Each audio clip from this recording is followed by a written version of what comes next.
Everybody, and welcome back into the Direct Selling Accelerator podcast. My name is Sam, and today I want to talk to you about the 5 most common Facebook mistakes that you should be avoiding at all costs. Now, I see a lot of people jumping straight to the technical. They think, you know what, I want to get great at social media. So what are the technical things I need to do? And they start observing other people out there. They go to YouTube, they do videos, they do learning, but it still doesn't work and they can't figure out why.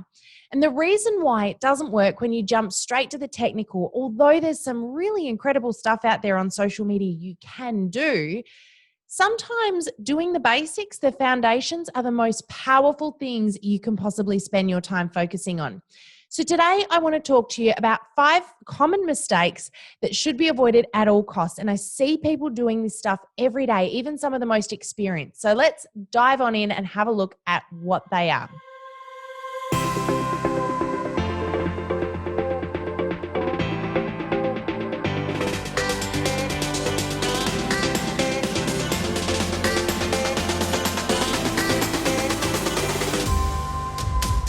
So number 1 is something that we've all at some point been guilty of doing. And you might be one of those people that's a bit frustrated at watching other people doing this. But this is copying other people's content and making it your own. Now, there's a few things wrong with doing this. The first is it's not cool. It's not okay. If the content doesn't belong to you, you can't just take it and reuse it. The other thing is it's public. Everyone can see what you've done. So there's a couple of things here to keep in mind. When I say copying, there are 2 types of copying that I see people doing a lot. The first is they might see somebody else in their field, in their company, even just in the industry, posting a post they love and they think, I want to copy that. So they take a screen grab or maybe even they share it across to their own feed and they treat it as their own. The type of copying, though, that drives me most batty is the type that can get you into a lot of hot water. And this is when we copy images that don't belong to us off places like Google, for example. Now, there's a couple of things wrong with doing this. The first is that when we take an image off Google, we copy it and we paste it into our own social media feed, whether it be on Facebook or Instagram. The first thing to be aware of is that image doesn't belong to you. So technically it's theft.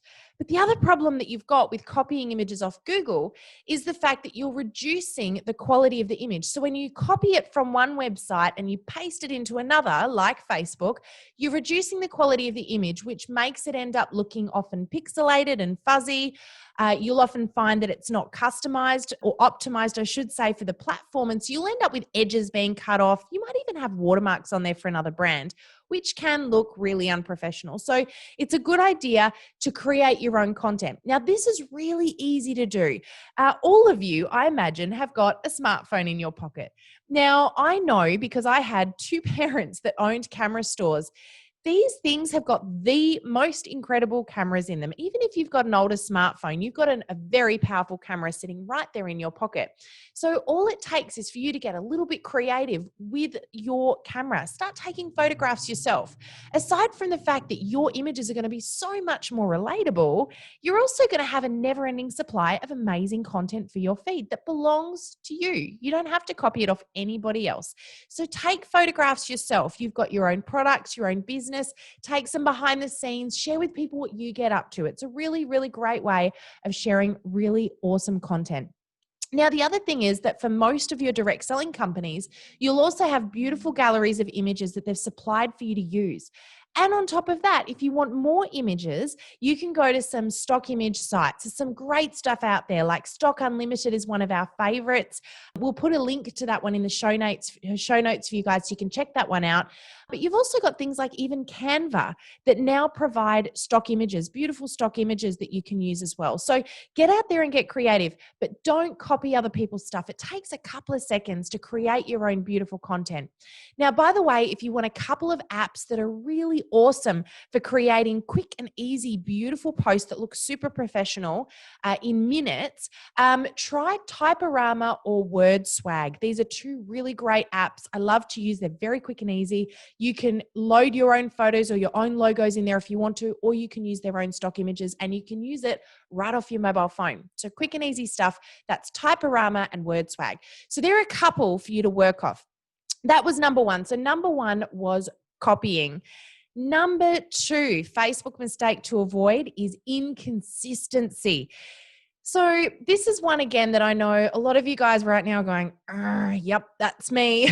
We get really motivated for a period of time. You might come in and do some learning with me. You might go and do some learning somewhere else. You might go to a company conference. You get super motivated and inspired and you get out there and you start posting to social media. But then what happens? Life gets in the way, things get busy, and you stop. You just drop the ball. So my first suggestion in here is to plan to be consistent. So put some time into your calendar each week that is blocked out for social media. Your social media is too important to treat it like, you know what, it can be done after everything else. Give it the time it deserves. Now, when you give social media quality time, you actually spend less time doing it because you can jump in, spend a couple of hours really strategizing and planning out what you're going to do, and then you can go to do other things in your world. Get on with your business, get on with your life. But when you jump in all over the place, higgledy-piggledy, and do your social media here, there, and everywhere, you spend so much more time doing it because it's not strategic and it's not planned out. Remember as well that in order to break through that really loud noise that's going on social media, we need our posts to be consistent. So the number of times per week that you really want to get something out there is 5 to 7 times a week. So minimum 5 posts, maximum 7, unless you've got a really awesome strategy and you're happy to spend the extra time. You don't really need to go any more than 7 posts a week on any platform. So 5 to 7 is a good happy medium. If you want to do more than 7, I recommend using stories because that's a really great place to just put random content as things happen and come up. But be strategic, which brings me to number 3. The third biggest Facebook mistake that you definitely need to avoid is having no objective and no strategy. So this is when I see people doing the random stuff. They just come in, they throw something on social media for the sake of it. Maybe it's got no relevance to the business at all, and then they move on to the next thing. So when you go to a Facebook feed like this, you can tell because it just makes no obvious sense. There's no consistency, there's no key objective. There's often no call to actions either, other than just constantly selling. So this is another thing that I just want to throw in there as a bit of a bonus is don't be selling 100% of the time. In fact, the less you can be selling on your social media, the better. Because social media is exactly that, social media. It's not really a place to be actively selling, but it's a great place to be building those all-important relationships. So work out what is your objective on social media? What do you want to achieve? Do you want to sell? And you can do that, by the way, without actively selling. There are loads of clever ways, and we teach all of these in our training. We're not going to go into that today. We're going to do another podcast on that in the coming weeks. But what I do want to encourage you to do is to be focused on having an objective that builds your relationships, because that leads to sales. So an objective could be educating. It could be entertaining. It could be inspiring. It could be selling, but through clever ways. So have a bit of a think about what is your objective? What do you most want to achieve? Do you want leads? Do you want new customers, new connections? Do you want to build on the relationships that you have? What is your key objective? Now, once you've identified that key objective, that's when we come up with the strategy. How are we going to achieve that objective? What are we going to do next? What sort of posts could we put out there that will help us to achieve that objective? And every post you put out there should have, in some way, shape, or form, something to do with helping you get there. It might be that you're simply building on that relationship, warming people up. It could be that you want to ask a question to better get to know your customer so you can provide them more value, which leads to whatever the objective is. Just so long as you're thinking it through and you're being strategic. You guys might have heard me talk about this before. I'm just going to mention it again because super valuable step to take when you are coming up with your social media strategy is to have a creative planning session every now and again. This is where you sit down and you think about or have a brainstorm about what are some creative post ideas I can come up with? What are some things, some topics that I could post on over the coming weeks? Now, when you have this creative brainstorming session, I highly recommend coming up with a minimum of 10 different types of posts. So this is where you can really think about, what are the things that are going to help me achieve that objective and get creative around that. It could be behind the scenes. It could be a tip of the day. It could be sharing something going on in the industry. It could be sharing a customer story. It could be sharing your favorite product or your favorite recipe, whatever that looks like for you.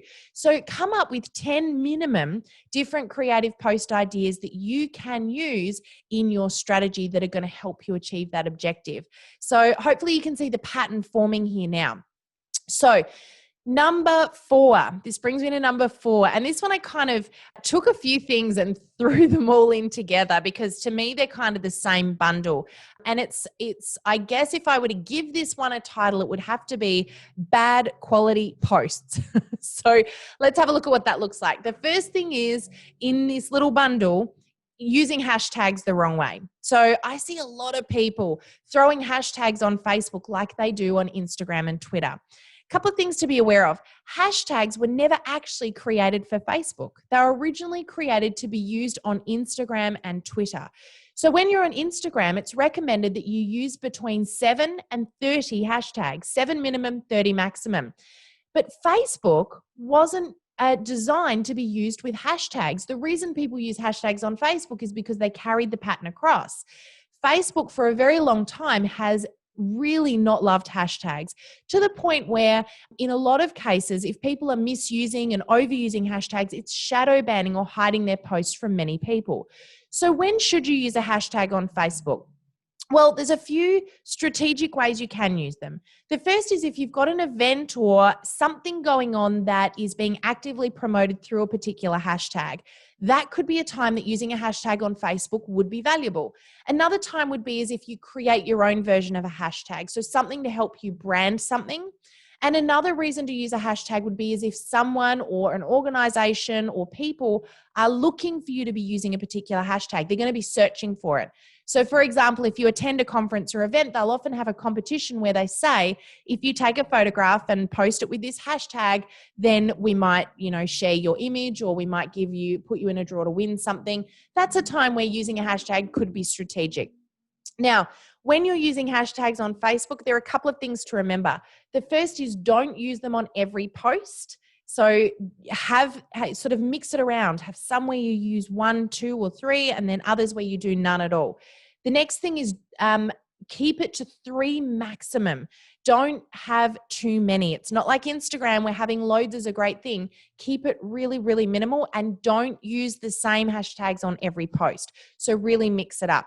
So if you're going to a conference, it makes sense that most of the pictures that you put up over the course of that conference period are going to have specific hashtags. But then you're going to go back to using none for a few posts, and then you might throw a few random hashtags up when they're strategic and they make sense. So hopefully that sort of clears that up for some of you guys. If you are still unsure, it's always advisable, when in doubt, leave it out. Don't put a hashtag up at all if you just don't know, because you're going to do more damage by using hashtags incorrectly than you are by not using them at all. So that's the first part of the bundle. The next part of that bundle is using bad quality images. So I've already kind of covered off on that with the copying of images off Google, etc. But that also comes with using bad quality images that you've taken yourself. There are a couple of steps to take when you take images on your phone that are going to help you make them look a little bit better. The first is to remember, no matter what, always clean your lens. Anyone with Norwex and Enyo, you guys should have lens cleaning cloths sitting all over the show. Make sure you give your lens on your camera a quick clean, because you will be surprised how dirty your lens is and you don't even realize it. I can actually see, I'm just looking at the lenses on my camera now, and I can see fingerprints all over them, and I clean this, twice today. I'm in the habit of every single time I take a photo or do a video, I quickly just give my lens a clean on my clothes, just to make sure that I don't have, because what you'll notice is there's like a haze that will appear over your videos and your photographs when your lens hasn't been cleaned. I can actually tell when someone has put a video up or a photo up on social media, I can tell when they haven't cleaned it because there's a particular look that a photo or a video has when you've got fingerprints and things all over your lens. So if you see me commenting on your post going, clean your lens, you know it's been that obvious. So if you want to know what to look for, it's kind of like it looks like the light is streaming across the camera or the video. You know, when you get like that film of light, maybe a beam of light coming in, that's kind of what it looks like. So just give your lens a little clean. If you're wondering why all of your videos and photographs are looking a little fuzzy, that'll be why. It's the grease from your fingers or from living in dirty places like handbags and pockets. So give it a quick clean. The other thing to be aware of when taking a photograph is, goes without saying, but check your background. A lot of the time we forget to just have a look at the basic, simple things. Sometimes it's good to take a photo, have a look at it, and then go back and take the real one, because sometimes there'll be something that you didn't see. We can become a little bit blind to certain things. The last one is just check where your lighting is.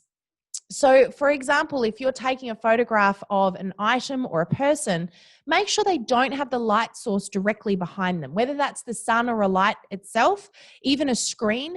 Don't have it directly behind them because they will then be in shadow. Get them to turn around, even onto the side, and the light will be streaming onto them, whatever the source is, and you'll get a much better quality photo. Loads of things in there just to keep in mind, but that is, be careful with hashtags. Make sure that your images are good quality. They don't have to be perfect and professional, so don't take this the wrong way. Just try and adjust, or I guess control the elements you can control. I don't care what experience you have. You guys have all got it within you to take beautiful photographs. Just, make a couple of little minor adjustments. Get into the habit, for example, of cleaning your lens every time you take a photo. Try a few new things. Even play with the features on your phone. Really great idea is just to get a little bit creative with that. Can't go wrong. You can't break it. So have a play. The last little bit of that bundle is posting irrelevant posts. So just make sure that your posts look good. They make sense. They don't have to be super professional, and you don't have to be sitting there for hours perfecting the perfect post, but do make sure that they've got a relevance to your page. So I had someone contact me a few weeks ago and she said, Sam, I just want to kind of get your thoughts on this. I just saw this really cute picture of somebody's kitten, and, I love kittens, she said, but I really wanted to share it to my business page. Because I love kittens, would that be appropriate to put on my page? And my answer was, well, does it have a relevance to the business, to your target customer? Is it going to make sense to them, or is it just a cute post? If it's just a cute post that you like, that has got its own place on your personal profile, but definitely not on your business page. So really just stop and think about the relevance. Just because you got a beautiful picture of a flower in your garden doesn't mean that it's got a place on your business page. However, if you put a caption up that makes it make sense, that's when it's appropriate to use it. So just think about how you can tie things in and make them relevant. Okay, the very last one is actually the first and most important one. I wanted to leave this to last, but mostly because I wanted it to be the last thing you think about when you're listening to this podcast, because this is the bit I really want to drill in. This is the greatest Facebook mistake I see anybody ever making, the greatest marketing mistake, the greatest social media in general mistake. This is the thing that if you can get this bit right, it will make all the difference to everything you do. The biggest Facebook mistake I see people making is mimicking. Okay, what I mean by that is people not being themselves. We kind of get into this state where we watch other people and we observe, and we even compare ourselves. We all do it. We compare ourselves to other people out there. Social media is shocking for it because we're constantly faced with these, amazingly professional people, these, model-like looking people in our industry. And we sit here thinking, I can compare to that. And what do I need to do to compare? And so we start trying to be more like other people instead of being ourselves. Now, remember this, people buy from people that they like, know, and trust. It's very difficult for them to like, know, and trust you if you're not being you. So stop trying to copy anybody else. You are exactly what you need to be, just as you are. So the more you can get back to being human, the more you can get back to being yourself on social media, the more success you are going to naturally achieve. I had one of our Accelerator members come to me about a week ago, and she said, do you know, I finally heard what you guys were trying to say about being myself. And she said, I started putting posts up using language I would use, using pictures that I felt more comfortable taking, posts that I thought were a little bit more relevant to what goes on behind the scenes in my business, instead of mimicking what I was seeing other people doing. She said, I cannot believe the amazing growth in interaction on my page all of a sudden. You know why? Because you're transparent. People know without question when you're not being yourself. The second you start being yourself, they start to relate to you more. They start to connect to you more. And your growth happens naturally all by itself. So don't fall into the trap of mimicking. I know we've all done it, but if you can think right now that maybe there are a few things I'm doing that really are not congruent with me and who I am, stop doing them and see what happens. You'll notice a really, really big difference. So just to recap on those 5 Facebook mistakes to avoid. Number 1 is copying. That might be copying other people's posts. It might be copying images off Google. It might be copying text. Guys, take inspiration from others, but don't copy them. Be very careful with that one. Number 2 is being inconsistent. So not having a plan and not being consistent with your posts. Remember, 5 to 7 posts a week is a really good number to be aiming towards, and plan your time out in your calendar. Number 3 was having no objective and therefore no strategy. So make sure you know what you want to achieve and you've got a strategy to help you get there. Number 4 was bad quality posts. So using hashtags the wrong way on Facebook, not using them at all on Instagram, using bad quality images, and irrelevant posts that make no sense to your business. And number 5, the biggest one, is mimicking, not being you. Remember this, last thing we're going to leave off on today. You are perfect and enough exactly as you are. Share yourself, because people buy from people they like, know, and trust. Help people to like, know, and trust you by being you. So guys, I hope that this has been really helpful today. That's 5 quick Facebook mistakes to avoid. I'm hoping that there are a few little tidbits of information you got out of that one today where you can go and apply them in your business straight away, and I'd love to hear how you go. In the meantime, have a really, really awesome day, guys. God bless. Look forward to chatting with you all again very soon. We'll see you on here again next week. Bye for now.